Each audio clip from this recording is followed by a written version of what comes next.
tempestivamente o teor do despacho ao advogado do requerente, ao qual eu dou boas-vindas e desejo sucesso na sustentação. Conclui o relatório em conformidade com o artigo 136, parágrafo 4º do Regimento Interno da Corte. Indago do representante do Ministério Público junto ao Tribunal, Procurador-Geral Demóstenes Albuquerque, se deseja manifestar-se neste momento. Não, senhor presidente, eu nesse momento ouvirei a sustentação oral. Presidente de Vossa Excelência, concede a palavra ao doutor Arsênio Rodrigues da Silva, AB São Paulo, 183031, procurador da Fundação Zerbini. Esclarecer que anunciamos o artigo 364 do Regimento Interno da Corte, Vossa Excelência disporá de até 15 minutos para proceder à sustentação oral das razões de defesa. Tem a palavra, doutor Arsênio. Excelentíssimo senhor presidente, doutor desembargador Manuel de Andrade, senhora desembargadora, nobre relator Antônio Clemente, desembargador Antônio Clemente, demais desembargadores, é um prazer, representante do Ministério Público, é um prazer participar deste tribunal. Senhor relator, como o senhor muito bem delineou, no presente processo, a Fundação Zerbini cumpriu com todo o objeto do contrato, inclusive em números superiores, como o senhor bem constatou no relatório. Cumpriu todo o objeto, não se há nos autos nenhuma questão dolosa, desvio de recurso, há questões de interpretação na forma de contratação efetuada pela Fundação Zerbini, então entidade de direito privado, com regimentos, códigos próprios, com base na lei pública que ela atua nos seus processos de contratação. Mas aqui, senhor relator, eu venho aqui exatamente para discutir um ponto importante deste processo e que foi muito bem delineado pelo controle externo inicialmente, que é a prescrição. O controle interno, a Secretaria-Geral de Controle Interno, fez um trabalho rigoroso e constatou a prescrição desse processo exatamente em cima, com base, uma vez que o documento, o instrumento jurídico, teve início em 25 de setembro de 2003, com vigência até 10 de fevereiro de 2005. Portanto, nós estamos aqui a tratar de mais de 20 anos, no presente momento. Diante dos fatos, a douta Secretaria-Geral fez um minucioso e rigoroso análise de todo o processo e, ao final, decidiu que as pretensões punitivas e de ressarcimento encontravam-se prescritas. A douta Secretaria do Egrégio Tribunal assim se pronunciou. E fez isso com base na própria jurisprudência, nas decisões da Corte, a decisão número 4.314/21, a decisão normativa posterior 5/2021. E mais, essa Corte, então, evoluindo, veio acompanhando e acompanhou em várias decisões o que o Supremo Tribunal Federal já decidiu, o Tribunal de Contas da União já decidiu sobre a matéria de prescrição. Portanto, é claro, é evidente que após 20 anos fica muito difícil para a entidade se manifestar e se defender nos autos de forma adequada, exatamente porque ela já não tinha o poder, em seu poder, toda a documentação daquela época. A sede da Fundação Zerbini é em São Paulo, permanece em São Paulo. Ela tinha uma sede provisória aqui, com representantes aqui naquele momento. Bem, então o prazo prescricional teve início a partir de fevereiro de 2005 teve seu início. Portanto, 5 anos, seria 10 de fevereiro de 2010 o prazo prescricional, muito bem delineado pelo controle geral. A tomada de contas foi efetivada de forma muito tardia, senhor relator, demais desembargadores. Ela não foi instaurada dentro do prazo legal. Ela foi instaurada apenas em 3 de setembro de 2010. Portanto, já havia decorrido 6 meses além do prazo prescricional, ou seja, já havia a pretensão punitiva ressarcitória, já estavam prescritas de acordo com a lei federal. Nós vamos aqui somente no campo da hipótese, me permita, nobre relator, desembargador, numa hipótese mais favorável à administração. Somente no campo da hipótese, na argumentação aqui na tribuna. Imaginando, então, que a tomada de contas em 2010, perfeito, tivesse o efeito de interromper, então, a prescrição original. Então, nós teríamos um novo prazo de prescrição, contando 5 anos. Esse novo prazo, com base na tomada de contas aberta em 2010, após o prazo original, teria início, se encerraria esse novo prazo em 3 de setembro de 2015. 3 de setembro de 2015 se encerraria esse novo prazo. Contudo, a administração só terminou a sua apuração interna, nobre desembargador, em junho de 2016, quase um ano após. Junho de 2016.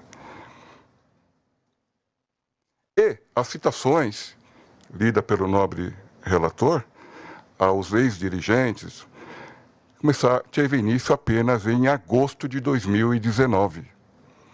Nós estamos falando de quase 3 anos entre a apuração interna e as notificações de 2019. E já estamos aí, portanto, há 14 anos do prazo original da prescrição.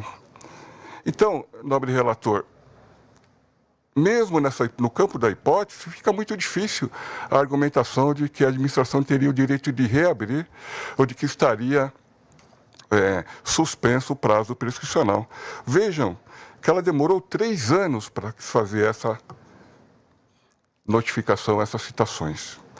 E aqui eu trago exatamente este ponto no MS 37316, a relatoria do ministro Gilmar Mendes do Supremo Tribunal Federal sobre essa questão do prazo. Me permita a leitura. Primeiro, é importante dizer, o Tribunal Supremo no RE, recurso extraordinário 636553, tema 445, em repercussão geral, já definiu que o prazo prescricional de 5 anos. Isso já em repercussão geral.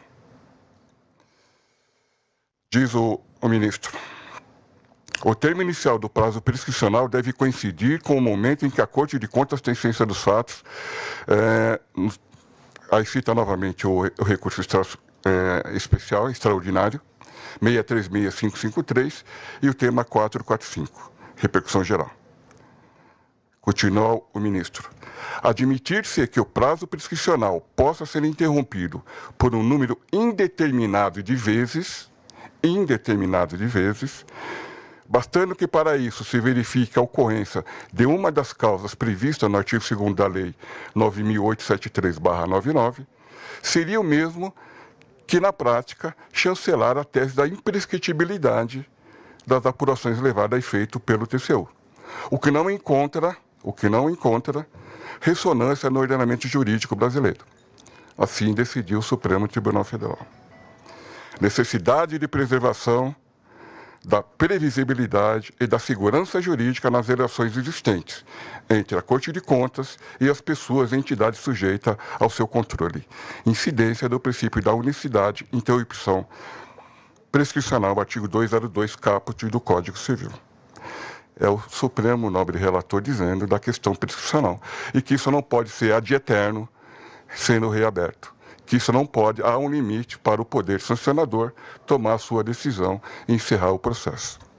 E aqui eu disse exatamente tempo. Vamos voltar ao termo da defesa, do amplo defesa e do contraditório, excelência. Os administradores à época, no curso do processo, não se manifestaram. E exatamente, como disse Vossa Excelência, por morte, pelo falecimento, então, do ex-presidente, que era o mandatário número 1 da entidade, então, veio a falecer e não houve a devida defesa. Ou seja, se o administrador não pode se defender de forma adequada, como a pessoa jurídica poderá se defender, uma vez que ela, por si só, não pratica os atos? Quem pratica os atos são seus dirigentes, e não a entidade, não a pessoa jurídica. Portanto, se a pessoa jurídica não encontra respaldo nos seus administradores para a sua defesa, como ele pode fazer isso perante o tribunal? E aqui, relator, eu trago o Tribunal de Contas da União, TC 036442/2018-6, relatoria ministro Bruno Dantas, que envolve a Fundação Assis Chateaubriand, uma fundação reconhecida por todos. Eu vou ler um pequeno trecho, me permita. O Supremo Tribunal Federal, em recurso extraordinário, como eu disse, o RE 636886, fixou a tese com repercussão geral reconhecida de que é prescritiva a pretensão de ressarcimento ao erário fundada em decisão do Tribunal de Contas da União, tema 899, em que pese o questionamento acerca da abrangência da tese ali firmada e confirmada pelo Tribunal em embargos declaratórios. Mas agora eu vou diretamente, nobre relator, exatamente no ponto da defesa dos administradores.